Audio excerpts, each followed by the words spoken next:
ఆంధ్రప్రదేశ్లో తెచ్చుకున్న ఆధార్ కార్డులు ఉన్నాయి, ఆంధ్రప్రదేశ్ ఉంది, అది ఇస్తే ఇప్పుడు చెల్లుతుందా, మళ్ళీ మీ సేవ ముందెళ్ళి క్యూ కట్టాలా, అట్లాంటి భయాందోళనకు గురవుతున్నారు.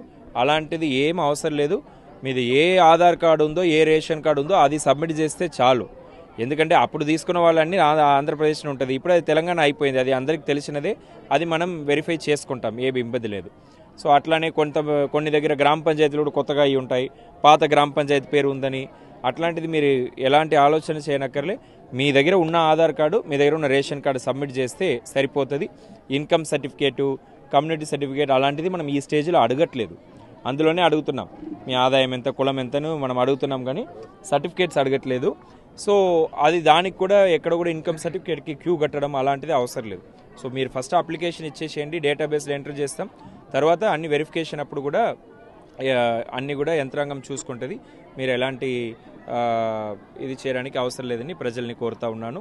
ఈ స్వర్ణ అవకాశాన్ని మీరు అందరూ కూడా వినియోగించుకొని దరఖాస్తుల్ని సమర్పించవలసిందిగా కోరుతున్నాను. ప్రభుత్వం కూడా ప్రతి ఒక్క అర్హులైన కుటుంబానికి ఈ స్కీమ్స్ ఇంప్లిమెంట్ చేయాలని చిత్తశుద్ధితో ఉంది కాబట్టే మీ దగ్గర వచ్చి అప్లికేషన్స్ తీసుకుంటున్నారు. లేకపోతే అప్లై చేయమని చెప్తే సగం మంది అప్లై చేయరు, ప్రభుత్వానికి భారం తగ్గుతుంది. కానీ అట్లా కాదు, ప్రభుత్వం బాధ్యతతో చిత్తశుద్ధితో మీ దగ్గర వచ్చి తీసుకోవాలని ఆదేశం ఇవ్వడం వల్ల ఈరోజు యంత్రాంగం మొత్తం కూడా మీ వార్డులకి, మీ గ్రామ పంచాయతీలకు వస్తున్నాయి. ఈ అవకాశాన్ని మీరు సద్వినియోగం చేసుకోవాలని కోరుతున్నాను.